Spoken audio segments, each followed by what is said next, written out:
ونستغفره ونؤمن به ونتوكل عليه ونعوذ بالله من شرور أنفسنا ومن سيئات أعمالنا من يهده الله فلا مضل له ومن يضلل فلا هادي له ونشهد أن لا إله إلا الله وحده لا شريك له ونشهد أن سيدنا وسندنا وحبيبنا وشفيعنا ومولانا محمدا عبده ورسوله صلى الله تعالى عليه وعلى آله وأصحابه وبارك وسلم. أما بعد فأعوذ بالله من الشيطان الرجيم. بسم الله الرحمن الرحيم. كلوا واشربوا هنيئا بما أسلفتم في الأيام الخالية. وقال النبي صلى الله عليه وسلم قال الله تعالى الصوم لي وأنا أجزي به أو كما قال عليه الصلاة والسلام. صدق اللہ و صدق رسولہ النبی الکریم. میرے محترم بزرگ اور دوستو، حدیث قدسی ہے بخاری شریف میں. حدیث قدسی کا مطلب یہ ہے کہ اللہ تعالیٰ فرماتے ہیں بلسان پیغمبر، الصوم لی، فرمایا کہ روزہ میرے لیے، وانا جزی بھی، اور میں ہی اس کا بدلہ دوں گا.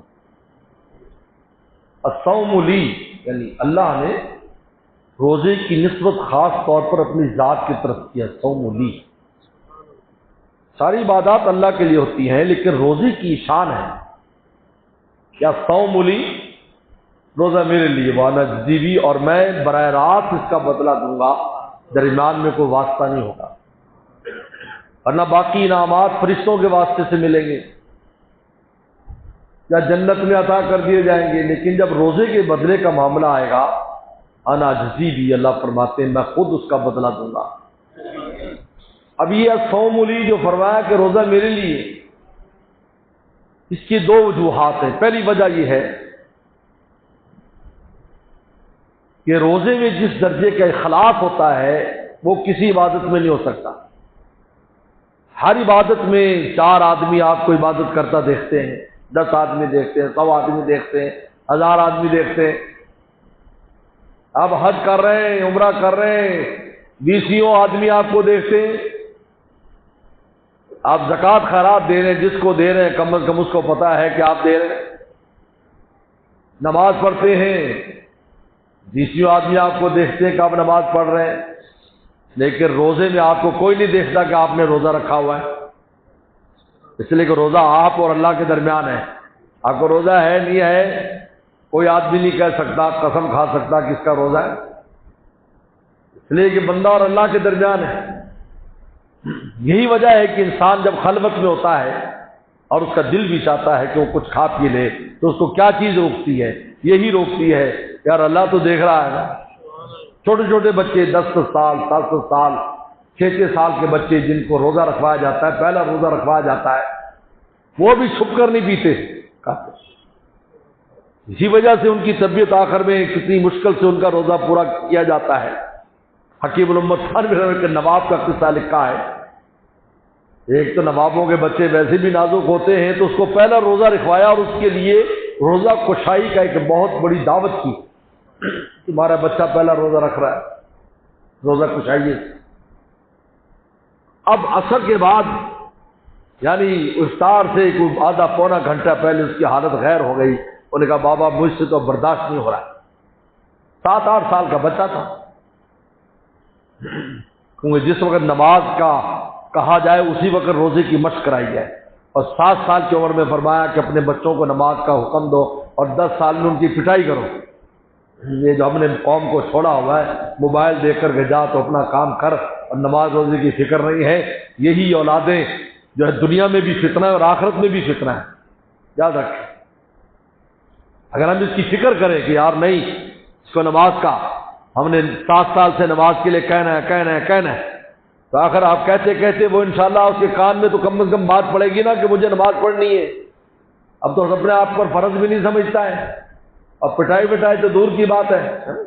حدیث شریف میں آتا ہے فضربو، 10 سال کی ہو تو مارو ان کو، کیوں نہیں پڑھتا نماز؟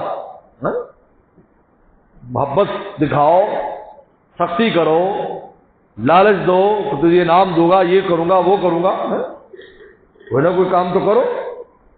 اسی بار روزے کی بھی ترغیب دو۔ خیر اب وہ بڑا پریشان لوگوں کا بھی، یار کچھ حل کرو بھائی، بہت بڑی دعوت رکھی ہے، 500,000 آدمی نے آنا ہے اور اس کا روزہ توڑنے کو پھرتا ہے۔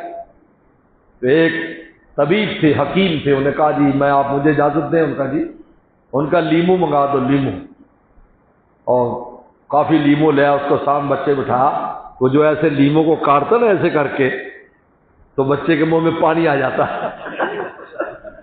تو کہتا ہے اس کو نگل لے۔ اب تو اپنا تھوک نگلنا جو ہے وہ تو منع نہیں ہے، اس طریقے پر اس کا روزہ پورا کرایا۔ تو چھوٹے چھوٹے بچے بھی خلوت میں اگر ہے، اگر اس کو کوئی چیز اس سے روکتی روزہ توڑنے سے، کہتا ہے یار اللہ تو دیکھ رہا ہے، یہ کوئی معمولی کیفیت نہیں ہے، اللہ یہ کیفیت ہر مومن کو رمضان میں عطا فرماتے ہیں۔ فرمایا صوم لی، روزہ میرا ہے۔ جو اس کیفیات احسانیہ سے انسان کو گزارتا ہے وہ تصور بھی نہیں کر سکتا کہ میں خلوت میں جا کر توڑ لوں، اس لیے کہ دکھانا کس کو ہے؟ بھائی نماز تو چلو ریاکاری کے لیے پڑھ لے گا کہ چلو اس کا شیٹ تبلیغی جماعت کا ہے، اب جناب وہ نوکر کہتے نماز پڑھوں گا تو ذرا ٹھیک ہے، تنخواہ مجھے اچھی دے دے گا، وہ تو دکھا، لیکن روزے میں کس کو کیا چیز دکھائیں گے آپ؟ یہ آپ کے اور بندے اور اللہ کے درمیان میں ہے۔ الصوم لی وانا اجزی بہ، اللہ فرماتے چونکہ روزے میں اخلاص کی اور احسان کی، یہ مقام احسان کو کہتے ہیں کہ آدمی کام کرے اور کہا کہ میرا مولا مجھے دیکھ رہا ہے، اس کو مقام احسان کہتے ہیں، جس کا حصول آسان نہیں ہے، لیکن رمضان میں الحمدللہ ہر مومن اور ہر میں نے کہا بچے کو بھی یہ سب مقام احسان حاصل ہوتا ہے۔ اور یاد رکھو ان کیفیات کا چند بار بھی اگر کسی کو کوئی مل جاتی ہیں تو وہ بھی آخرت میں اس کے کام آ جائیں گی۔ اس کا دوام مل جانا، کمال مل جانا تو بہت بڑی نعمت ہے۔ اگر درجہ کمال میں بھی نہ ہو، کبھی کبھار بھی اگر کوئی کیفیت انسان پر طاری ہوتی ہے، وہ بھی آخرت میں اس کی بخشش کا اور اس کے درجات کی بلندی کا ذریعہ بن جائے گا۔ اور دوسری وجہ ہمارے والد صاحب رحمۃ اللہ علیہ مولانا نیاز احمد صاحب فرمایا کرتے تھے الصوم لی، کہ جب سے کفر اور شرک دنیا میں آیا ہے نوح علیہ السلام کے زمانے سے، سب سے پہلے بت پرستی حضرت نوح علیہ السلام کے زمانے میں شروع ہوئی، بت بنایا اور وہ بھی بزرگوں کے بت بنائے اور پھر سجدے شروع کر دیے، ان سے مرادیں مانگنا شروع کرتے بھی دیتا ہے۔ اس لیے پیغمبر صلی اللہ علیہ وسلم کو بھی بشیر اور نذیر قرار دیا گیا کہ آپ نذیر ہیں پھر بشیر ہے، پہلے نذیر ہیں۔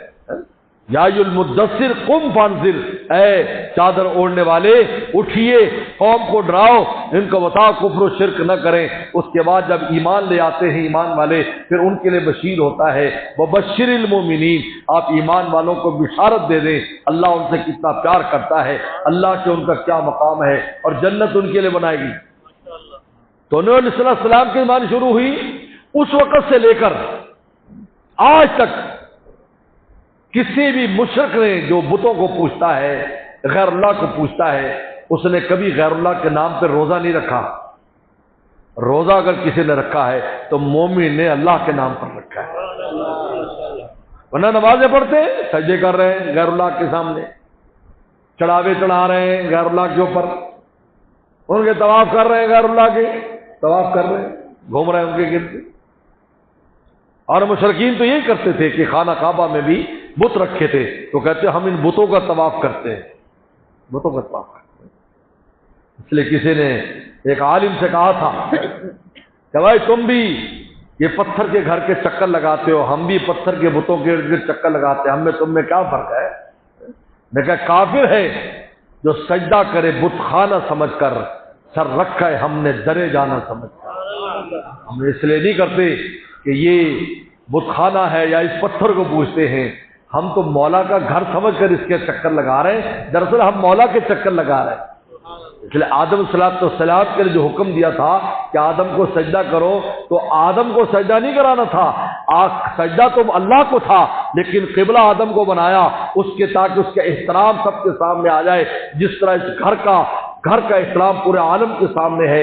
اس گھر کا احترام ہے کیوں؟ اس لیے کہ اللہ نے فرمایا کہ یہ میرا گھر ہے، اس کی نسبت میرے ساتھ ہے، لہٰذا یہ جو تم چکر لگا رہے ہو یہ پتھروں کا چکر نہیں لگا رہے، دراصل تم میرے ذات کے چکر لگا رہے ہیں۔ اس لیے بعض محدثین نے لکھا ہے، بلکہ حضرت قاری طیب صاحب رحمۃ اللہ نے لکھا ہے کہ ایک تجلی ہر وقت اللہ کے نام کی پوری تجلی اس خانہ کعبہ پر رہتی ہے۔ طواف کرنے والا دراصل اس تجلی الہیہ کا طواف کر رہا ہوتا ہے، لیکن یہ جو پتھر کا جو گھر ہے یہ نشانی کے طور پر اللہ نے بنایا ہے۔ اگر اور ایسا ہوا زمانوں میں کہ پتھر کا گھر گر گیا تھا اور وہ منہدم ہو گیا، لیکن اس کے باوجود بھی طواف ہوتا رہا، کیونکہ اس تجلی الہی کا طواف ہے، اور تجلی الہی اور زمین سے لے کر آسمان تک ہمیشہ وہ تجلی رہتی ہے، 24 گھنٹے تجلی بلکہ بڑھتی رہتی ہے۔ اسی کو مولانا رومی نے فرمایا کہ تجلی بر کعبہ ہر دم فزود، کہ کعبہ پر تجلی ہر وقت اس میں اضافہ ہوتا رہتا ہے۔ کیوں اضافہ ہوتا رہتا ہے؟ اس لیے کہ زائرین جب بڑھتے رہیں گے۔ اب مجھے بتاؤ، کسی دسترخوان پر اگر مہمان بڑھتے جائیں تو میزبان کیا کرے گا؟ کھانا پینا بڑھا دے گا، دسترخوان کو وسیع کرے گا۔ اب جانے والے کثرت سے جا رہے ہیں، ہر زمانے میں بڑھتے جا رہے ہیں، اور اس وقت تو یہ حالات ہیں کہ ابھی جو تازہ رپورٹ آئی ہے تقریباً 5 کروڑ سے زیادہ انسانوں نے عمرہ ادا کیا ہے۔ تو جب جتنا ہوگا تو نور میں اضافہ ہوگا، کیونکہ سب کو نور لے کر جانا ہے۔ تو تجلی بر کعبہ ہر دم فزود، کہ کعبہ پر جو تجلی ہر دم بڑھ رہی ہے، فرمایا ای اخلاصات ابراہیم بود، یہ ابراہیم السلام کا اخلاص ہے کہ خانہ کعبہ بنایا اور اتنی مشکلات اٹھائیں، اپنے بچے اور بیوی کو وہاں پر بسایا جو آب زمزم کا ذریعہ بنا، مکہ کی آبادی کا ذریعہ بنا۔ اس نے کام کرنے کے باوجود یہ کیا کہہ رہے ہیں؟ ربنا تقبل منا، اللہ بتکلف قبول کر لے، قبولیت کو لائق تو نہیں ہے لیکن آپ اپنی شان کی وجہ سے قبول فرمائیں۔ اس لیے علماء نے لکھا ہے ہر عمل جب پورا ہو نیکی تو کہو ربنا تقبل منا، اللہ اس لائق تو نہیں ہے، اس لائق نہیں ہے لیکن آپ اپنے فضل سے قبول کر لیں۔ نہ کوئی ہمارا عمل، ابراہیم السلام خانہ کعبہ بنانے کا عمل، اتنا شان سے خانہ کعبہ بنایا، آج تک وہی کعبہ آج تک ہے، آج تک وہی چل رہا ہے، اس سے مرمت ہوتی رہتی، لیکن وہ جو ابراہیم السلام نے بنیادیں اٹھائی تھی آج تک وہ۔ ربنا، ہم روزے پورے ہو رہے ہیں، ربنا تقبل، بلکہ شام کو جب ہم دعا کریں یہ کہ ربنا تقبل منا، اللہ روزہ تو ہم نے ایسے ہی رکھا لیکن آپ اپنی فضل سے اس کو قبول فرما لی، بتکلف قبول فرما لی۔ نماز پڑھ لیں ربنا تقبل منا، صدقہ خیرات دیں ربنا، اس کو عادت بنا لو اپنی، ہر نیک عمل کے بعد کہہ لو ربنا تقبل منا۔ ابراہیم السلام جیسا پیغمبر نبی کریم صلی اللہ علیہ وسلم خود فرماتے ہیں میں اپنے دادا ابراہیم کی دعا ہوں، اس کے عظیم الشان پیغمبر، لاکھوں پیغمبر، ہزاروں پیغمبروں کے والد ابراہیم صلی اللہ علیہ وسلم، ہزاروں پیغمبر ان کی نسل میں آئے، لیکن ان کا حالت کیا ہے کہ خانہ کعبہ جیسی تعمیر کر کے بھی فرماتے ربنا تقبل منا۔ یہ ہمیں قیامت تک کے لوگوں کو یہ ایک سنت نبی کی سنت سامنے آ گئی، کیا کوئی بھی نیک عمل کرو اپنے عمل پر کبھی تکیہ نہ کرو، خدا کے فضل پر تکیہ کرو۔ اللہ تیرا فضل ہے تو قبول کر لے، ورنہ ہمارا عمل اس لائق نہیں ہے کہ شرط قبول کر۔ رمضان اب جا رہا ہے، کثرت سے ضرورت ہے اس کی، اللہ ربنا تقبل منا۔ تو فرمایا تو کسی نے بھی پورے عالم میں غیر اللہ کے لیے کبھی بھوکا نہیں رہا، بھوکا پیاسا نہیں رہا، ایمان والے رہے۔ فرمایا وما کتب الذین من قبلکم، پہلوں پر بھی روزے رکھ دیے گئے تھے، تمہیں بھی روزہ دیا گیا ہے، لیکن ہمارے روزے کی ایک شان رکھی، بڑی عظیم الشان، ہمیں ایک تو اس مہینے میں دیا جس میں قرآن مجید نازل ہوا، شہر رمضان الذی انزل فیہ القرآن، قرآن کے مہینے میں ہمیں دے دیا، اور قرآن کے ساتھ مشغلہ دے دیا، یعنی روزے کو قرآن سے جوڑ دیا۔ صوم بل قرآن یشفعان، فرمایا روزہ اور قرآن دونوں سفارشی ہو جائیں گے، ایک دن کا سفارشی، ایک رات کا سفارشی۔ ایک کہے گا دن کو بھوکا پیاسا رکھا، ایک کہے گا رات کو میں نے جگائے رکھا۔ یشفیان ہیں، دونوں سفارش کریں گے، روزہ اور وہ۔ اللہ نے اس مہینے میں دے دیا، اور پھر اس مہینے میں عظیم الشان رات ہم کو عطا فرما دی۔ حضور صلی اللہ علیہ وسلم کی اس دکھ اور تکلیف کو دور کر دیا۔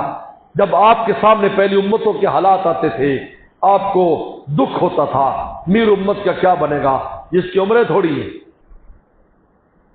یہ انسانیت کا بڑھاپا ہے، یاد رکھو، یہ انسانیت کا بڑھاپا، اس کا جوان بھی بڈھا ہے، یاد رکھو، یہ انسانیت کا بڑھاپا ہے۔ انسانیت کی جوانی نوح علیہ السلام کے زمانے میں، عاد اور ثمود کے قصے دیکھ لو، کیسے تکڑے اور کتنے بڑے بڑے لوگ تھے۔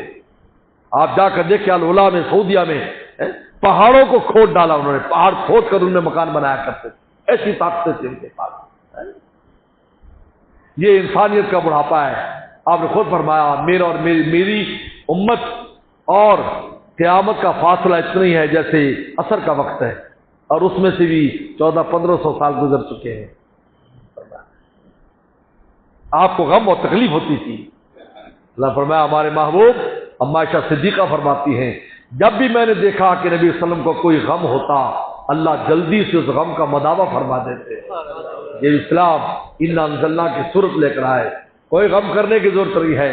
ہم نے ایک رات رمضان کے مہینے میں جس میں ہم نے قرآن اتارا تھا، لوح محفوظ سے آسمان دنیا پر بیت العزت میں تھوڑے سے لمحے میں فرشتے لے کر نیچے آ کر رکھ دیا۔ ہم نے اس ایک رات کی قیمت 84 سال کی عبادت سے بھی زیادہ رکھ دی ہے۔ 84 سال، 1000 مہینوں سے زیادہ امت آپ غم نہ کریں، بس امت تھوڑی سی محنت کر لے۔ اور یہ بھی بتا دیا کہ فلاں فلاں دنوں، یہ نہیں کہا رمضان میں پورا رمضان کا تلاش کرتے، یہ بھی نہیں کہا آخری عشرے میں، فرمایا آخری عشرے کی طاق راتوں میں۔ کیسے؟ سبحان اللہ، یعنی کیسے آسانی کر دی کہ طاق راتیں کبھی 4 آتی ہیں، کبھی 5 آتی ہیں، 5 راتیں آتی ہیں، 5 راتیں آتی ہیں، 5 راتوں میں 5 راتوں میں اگر کچھ نہ کچھ عبادت کر لیں گے، ایک رات 84 سال۔ آپ مجھے بتائیں انسان کو زندگی میں 5-10 سال بھی اگر لیلۃ القدر کی تھوڑی سی محنت ہو جائے تو 800 سال، 1000 سال، 1500 سال کی عمر جتنا اجر و ثواب اس انسان کے کھاتے میں لکھا ہوگا۔ انا انزلناہ فی لیلۃ القدر، قرآن والا مہینہ ہمیں دے دیا، ایسی شان کے روزے دی۔ یہ تو کہا تسلی دی، پہلے نے روزے رکھے، لیکن میری امت کے روزے کی، رسول اللہ کی امت کے روزے کی خاص شان ہے۔ اور فرمایا صوم لی، یہ جو فرمایا یہ اس امت کے لیے، بخاری میں صوم لی، اللہ فرماتے ہیں روزہ میرے لیے، کہہ دو اپنی امتیوں کو میں خود اس کا بدلہ دوں گا، قیامت کی دن آئیں گے میں خود اس کا بدلہ دوں۔ بلکہ بعض روایات میں آتا ہے کہ روزے دار اور حج والا یہ 2 شخص جو ہے اللہ کے دربار پیش ہوں گے، اگر اس پر کسی نے کچھ کیا بھی ہوگا تو اللہ فرمائیں گے اس بندے کو چھوڑ دو بھائی، آج تو ہم نے اس کو بدلہ دینا ہے۔ اور محدثین نے لکھا یہ دونوں عبادتیں عاشقانہ عبادتیں، عاشق بھوکا پیاسا رہ سکتا ہے، عاقل بھوکا پیاسا نہیں رہتا۔ اس لیے آج بھی لوگ کہتے ہیں یار یہ روزے کا نعوذ باللہ نعوذ باللہ، میں نے خود ایک جگہ پر پڑھا ہے، بے وقوف نے لکھا کہ جی اس زمانے میں تو دراصل معیشت کا مسئلہ تھا، روٹی پانی نہیں تھی تو ذرا بکبک کرایا جاتا تھا بھی کم کھایا کرو۔ اب تو سارے ڈاکٹر یہ کہتے کم کھایا کرو، یہ ڈاکٹر بازی کم کھایا کرو، ایسی باتیں کر رہے ہیں، ایسا کچھ نہیں ہے۔ الصوم لی، یہ خاص شان والا روزہ ہمیں عطا فرما، اللہ فرمائے میرے لیے میں اس کا بدلہ دوں گا۔ اس لیے اللہ تعالیٰ کا شکر ہے کہ اللہ تعالیٰ نے ہماری زندگی میں ہمیں رمضان دیا، اور اس رمضان میں کچھ نہ کچھ ہمیں کرنے کی توفیق عطا فرمائی۔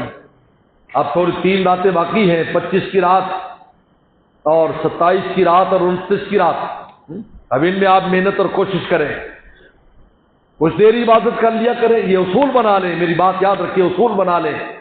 جو بھی رات اہمیت کی رات ہو، جیسے کہ حدیث شریف میں آتا ہے کہ پہلی رجب کی رات، کیونکہ پہلی رجب کی رات کو رسول اللہ نے رمضان کا تذکرہ کیا تھا، چاند دیکھ کر رجب کا، اللہ بارک لنا فی رجب و شعبان بلغنا رمضان، لہذا وہ رات محترم ہو گئی کیونکہ اس رات رسول اللہ نے رمضان کا تذکرہ کیا۔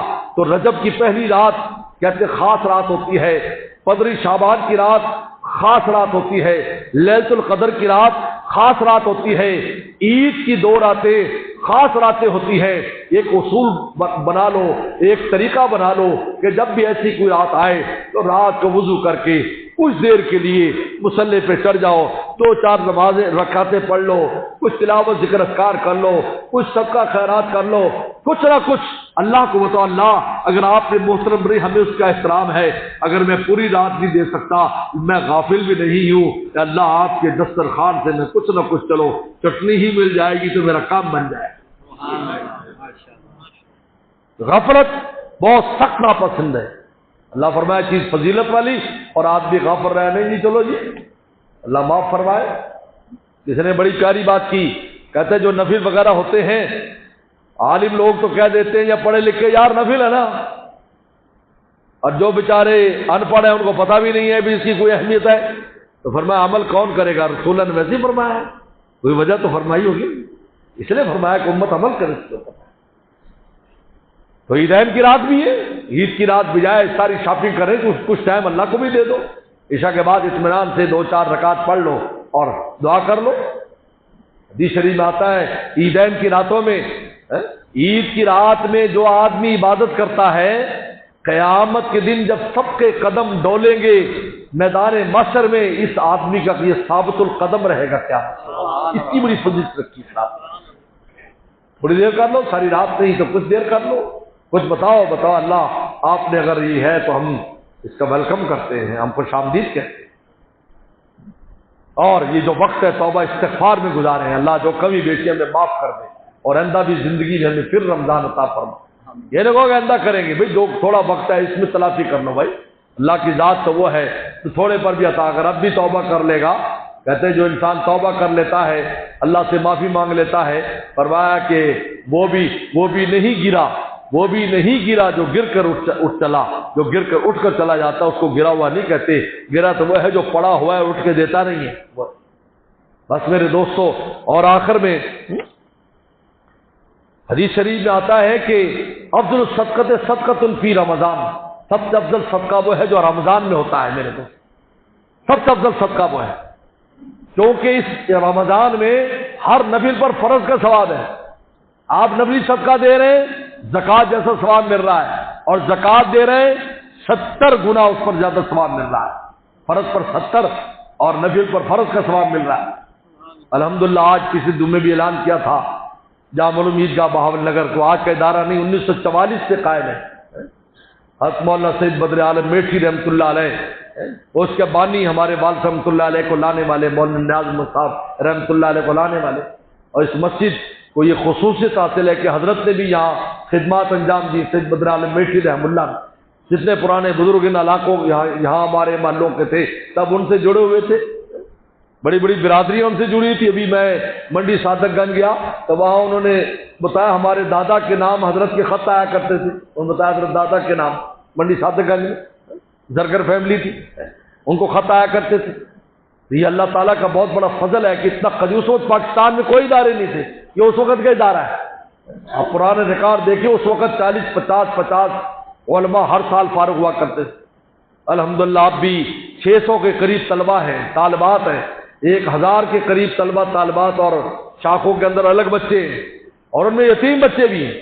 ابھی ایک دوست مجھے بتا رہے تھے کہ جی یہ بچہ ہے آپ کے ہاں پڑھتا ہے، اس کا نہ ابا ہے نہ اماں ہے، اتنی بچی ہے، ابا اماں کوئی نہیں ہے، ادارہ سنبھال رہا ہے، لیکن ہم یتیم خانے کا نام نہیں دیتے۔ مجھے اس سے بڑا اختلاف سا رہتا ہے کہ یتیم خانے میں پلے، ایسا ان سے بچوں کے دل پر ہوتا ہے ہم یتیم ہیں اور یتیم خانے میں، ہم کوئی یتیم خانے کا ٹائٹل نہیں لگایا، ورنہ مجھے بہت سے دوستوں نے یتیم خانے کا ٹائٹل لگا تو چندہ بہت ہوگا، میں کہ مجھے ایسا چندہ نہیں چاہیے جو بچوں کی جنا نفسانی کیفیت اور عزت نفس کو مجروح کرے، ضرورت نہیں ہے۔ یہی بچے جو یتیم ہیں کل کو بڑے ہوں گے، یہی امت کی باغ ڈور سنبھالیں گے، یہی امت کو دین سکھائیں گے۔